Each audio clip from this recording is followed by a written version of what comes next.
मारण, मोहन, उच्चाटन, जब इन सभी चीजों की बात आती है तो उस समय एक नाम निकल करके आता है माता पीताम्बरा का। हम बात करने जा रहे हैं बगलामुखी के बारे में।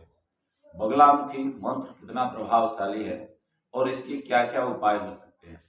इसमें कई लोगों के मन में ऐसे विचार आते हैं कि बगलामुखी कराने से मारण हो जाता है, अर्थात किसी व्यक्ति को मारना है, बगलामुखी मंत्र का अनुष्ठान या साधना करो, वह व्यक्ति समाप्त हो जाता है। तो अगर आपके मन में भी ऐसे विकार अगर उठ रहे हैं तो यह वीडियो आपके लिए बेहद ही जानकारी वाला वीडियो हो सकता है। नमस्कार, मैं सुरेंद्र शास्त्री बनारस से और आज हम बात करने जा रहे हैं पीताम्बरा की। वैसे तो माता पीताम्बरा की जो पीठ है, जो स्थान है, वह दतिया में विशेष रूप से कहा गया है। एक पीठ मध्य प्रदेश के छिंदवाड़ा में भी स्थित है। और अगर आप देखें तो बनारस में भी एक माता का प्रतिबिंब स्थापित है जो कि संकटा मंदिर के बगल में है, तो आप यहाँ पर भी दर्शन कर सकते हैं। कहा जाता है पीताम्बरा विशेष करके विजय की देवी होती है, अर्थात विजय दिलाने वाली देवी कही गई है। जो भी व्यक्ति पीताम्बरा की साधना करता है या पीताम्बरा की आराधना में लीन रहता है, उस व्यक्ति को विशेष करके वाक सिद्धि प्राप्त हो जाती है। कहीं पर भी किसी भी परिस्थिति में वह व्यक्ति ना तो पराजित होता है और उसके मुख से निकला हुआ प्रत्येक शब्द सत्य होता है।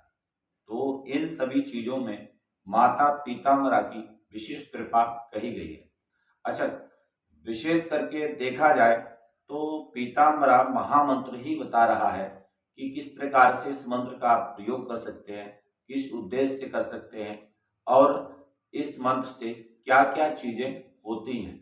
जैसे कि विशेष करके बगलामुखी में स्पष्ट रूप से कहा गया है कि मारण, मोहन, उच्चाटन, इन तीन चीजों के लिए विशेष रूप से यह मंत्र दिया गया है। जैसे किसी भी व्यक्ति के ऊपर मारण करना, तो वह मारण विशेष रूप से प्रभावशाली हो जाता है, परंतु घबराने की इसमें कोई ऐसी बात नहीं। अर्थात मारण वही व्यक्ति कर सकता है जिस व्यक्ति के लिए माता पीताम्बरा की मंत्र सिद्धि गुरु के द्वारा प्राप्त हुई हो, और वह व्यक्ति भी तब कर सकता है जब उसमें भगवती की विशेष इच्छा उस व्यक्ति को संकेत कर दे, तभी। अन्यथा कोई भी, चाहे ब्राह्मण हो, चाहे तांत्रिक हो या फिर बड़े से बड़ा ओघड़ हो, इस मंत्र का प्रयोग मारण विधि के लिए नहीं करता है। एक तो ये हो गया। फिर बात करें मारण के बाद मोहन की। अच्छा, सम्मोहन। सम्मोहन एक ऐसी क्रिया है जो कि आम व्यक्ति भी इसको सरलता से कर देता है और यह सरल विधि के द्वारा हो भी जाती है। जैसे आपने कई बार देखा होगा कि बहुत से संत महात्मा हैं या फिर कोई गृहस्थ है या कोई स्त्री है या कोई पंडित है, वह जब सम्मोहन कर देते हैं तो व्यक्ति का आकर्षण अपने आप खींचा चला जाता है और वह व्यक्ति उस व्यक्ति के प्रति समर्पित रहता है। अच्छा, इसमें भी कई विधि कही गई हैं जिन विधियों के द्वारा सम्मोहन होता है।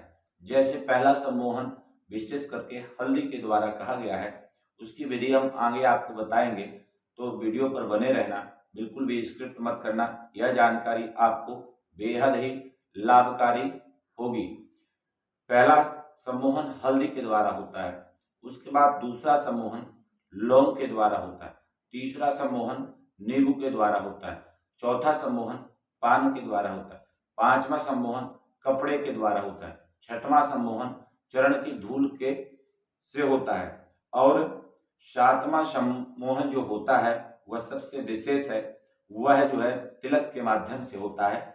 और आठवां सम्मोहन विशेष रूप से दर्शन मात्र से होता है। नौवां सम्मोहन जो कहा गया है वह विशेष रूप से स्पर्श मात्र से होता है।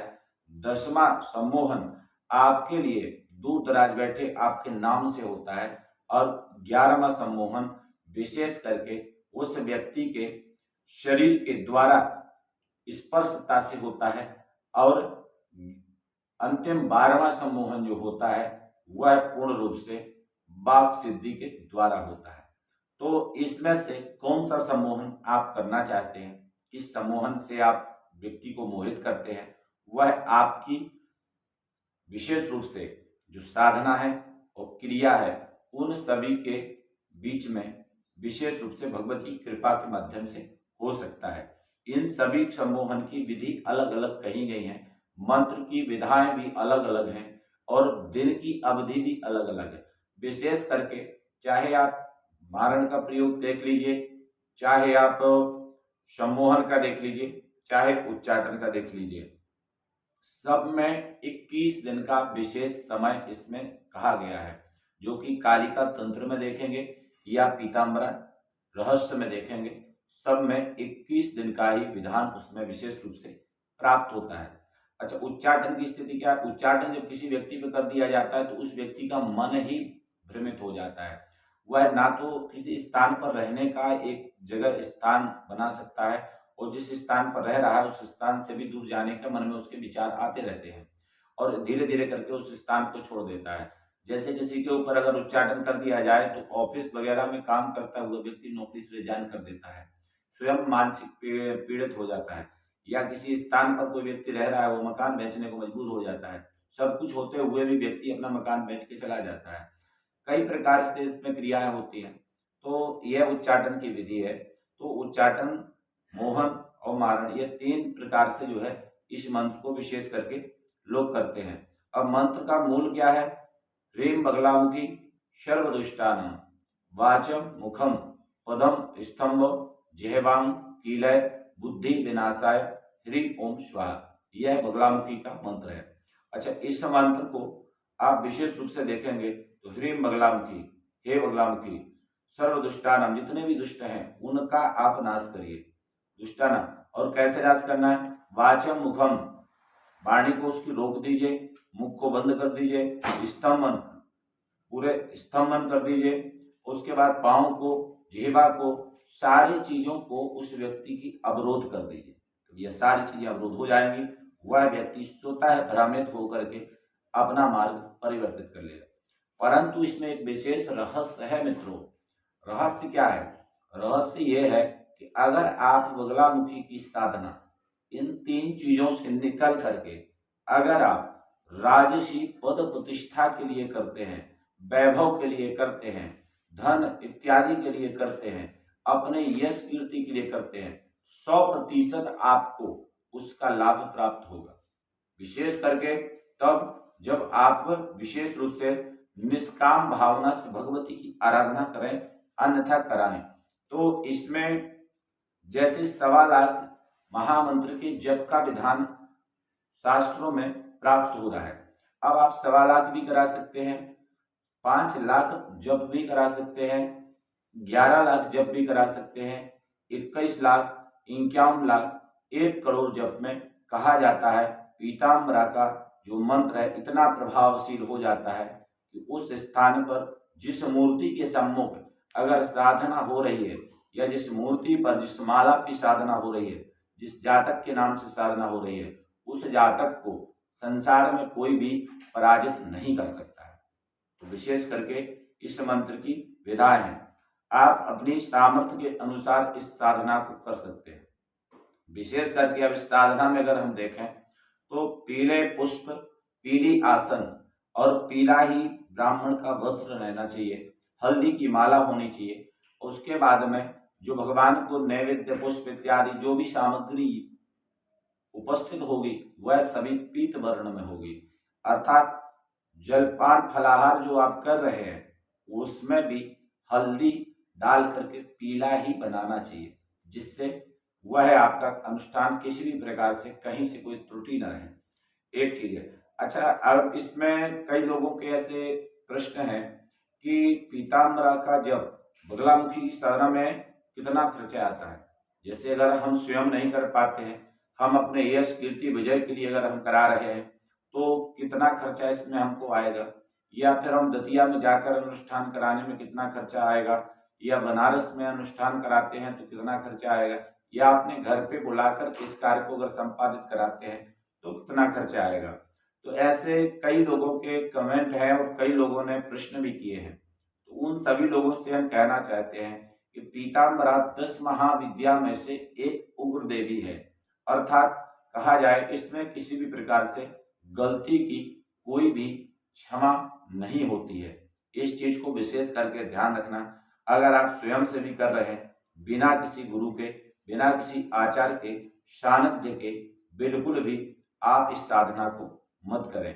अगर आपकी श्रद्धा है कि आप पीताम्बरा की साधना करना चाहते हैं, भगवती की साधना करना चाहते हैं, तो इस साधना में आप किसी गुरु का सहारा ले लें या मात्र भगवती का नाम का अनुसरण करें, उससे आपको वही फल प्राप्त होगा।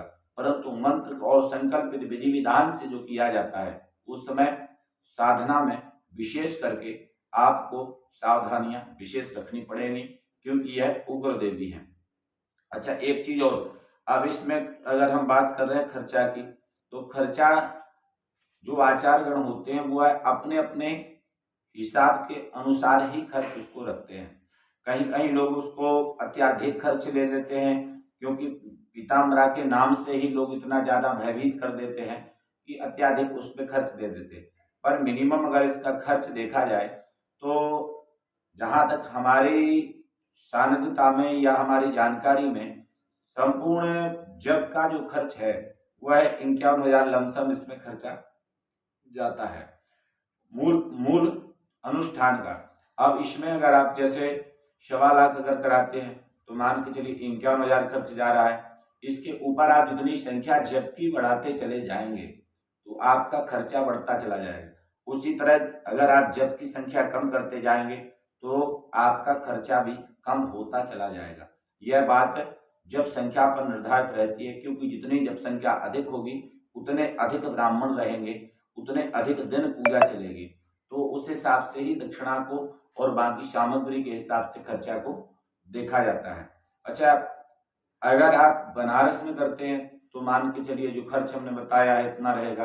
अगर यही चीज आप जाकर के किसी के घर पे करते हैं या घर पे कहीं जाकर बुलाकर कराते हैं तो वहां पर खर्चा में एक अलग से वृद्धि आपको देखने को मिलेगी, क्योंकि जो आचार्यगण हैं फिर वह आचार्यगण अपनी एक सुनिश्चित दक्षिणा को निर्धारित करते हैं, जो कि यजमान से हो या आचार्य से हो, उनसे उनकी बात होकर के निर्धारित होती है।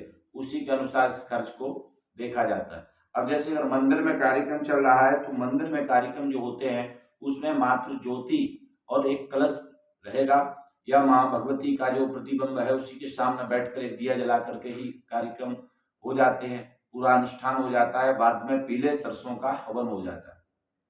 अच्छा, एक चीज और, अगर हम वही अनुष्ठान किसी घर पे करते हैं, किसी के यहाँ जाकर करते हैं, वहां पर हमको गौरी गणेश कलश, षोडश मातृका, सप्तमृत मातृका, नांदी श्राद्ध, पुण्या वाचन, उसके बाद सर्वतोभद्र मंडल, नवग्रह, क्षेत्रपाल, वास्तु, योगिनी, इन सभी का पूजन करना पड़ेगा।